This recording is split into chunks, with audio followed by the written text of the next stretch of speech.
Perkenalkan, nama saya Muhammad Gali Al-Fauzani, mahasiswa pendidikan bahasa Arab dengan NIM 1902030048. Pada kesempatan kali ini, saya akan menjelaskan tentang filsafat pendidikan, psikologi pendidikan, dan kurikulum pembelajaran.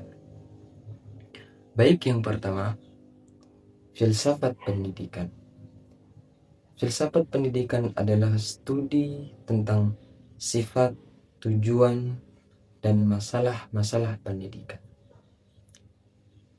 Tentunya ini melibatkan penerapan teori-teori filosofis untuk memahami dan meningkatkan praktik pendidikan. Ada beberapa poin pada filsafat pendidikan. Poin yang pertama adalah lingkup filsafat pendidikan. Ruang lingkup filsafat pendidikan itu sangat luas sekali. Tapi intinya adalah pembahasan mendalam tentang hakikat pendidikan dari sudut pandang filsafat. Secara lebih perinci, filsafat pendidikan mengkaji beberapa aspek penting dalam dunia pendidikan, seperti hakikat pendidikan, tujuan pendidikan, hakikat peserta didik, dan yang lebih rinci yakni hakikat pendidik dan proses pendidikan. Jadi, filsafat pendidikan itu sama halnya seperti berpikir tentang berpikir mengenai pendidikan. Kemudian poin yang kedua, yakni penerapan filsafat pendidikan dalam pengembangan kurikulum dan kebijakan pendidikan. Nah, filsafat pendidikan memegang peran yang sangat penting dalam pengembangan kurikulum dan kebijakan pendidikan. Ia berfungsi sebagai pondasi konseptual yang membimbing perencanaan, kemudian pelaksanaan, dan juga evaluasi.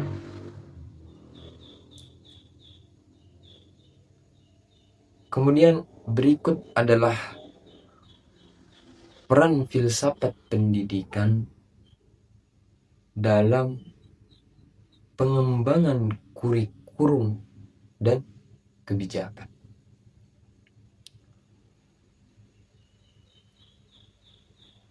Menentukan arah dan tujuan, membentuk landasan teoritis, kemudian memberikan kerangka kerja, evaluasi, menginspirasi inovasi, dan menjembatani teori serta praktik. Singkatnya adalah, tanpa landasan filosofis yang kuat, pengembangan kurikulum dan kebijakan pendidikan bisa menjadi dangkal dan tidak konsisten, atau bahkan bertentangan dengan tujuan pendidikan yang sesungguhnya. Filsafat pendidikan memberikan arah, makna, dan dasar pemikiran yang esensial.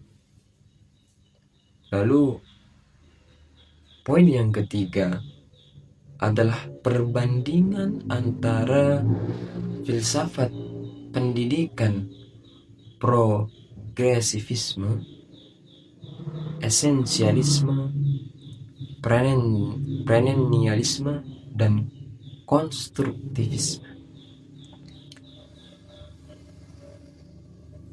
Progresivisme bertujuan untuk mengembangkan individu yang adaptif dan partisipatif dalam demokrasi atau proses belajar mengajar. Kemudian dengan guru yang sebagai fasilitator, siswa aktif dalam pengembangan kurikulum fleksibel berpusat pada minat dan metode pembelajaran berbasis proyek dan pemecahan masalah. Kemudian esensialisme. Esensialisme berfokus pada transmisi pengetahuan dan keterampilan esensial serta nilai budaya.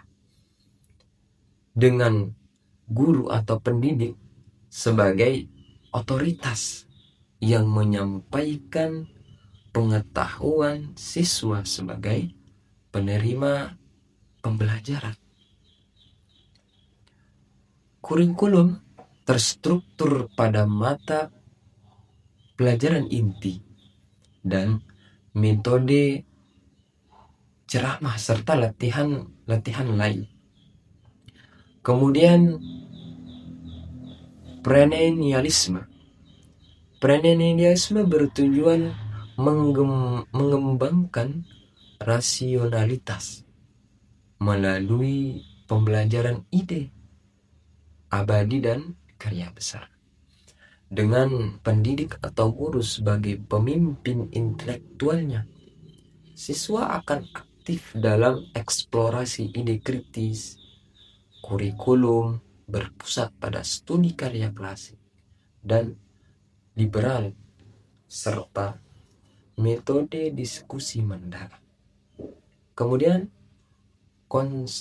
konstruktivisme, yakni menekankan pengembangan pengetahuan mandiri oleh siswa melalui pengalamannya dengan guru sebagai fasilitatornya dan kolaboratornya. Siswa aktif membangun makna dengan kurikulum fleksibel berpusat pada pemecahan masalah dan metode pembelajaran kolaboratif sebagai eksperimen.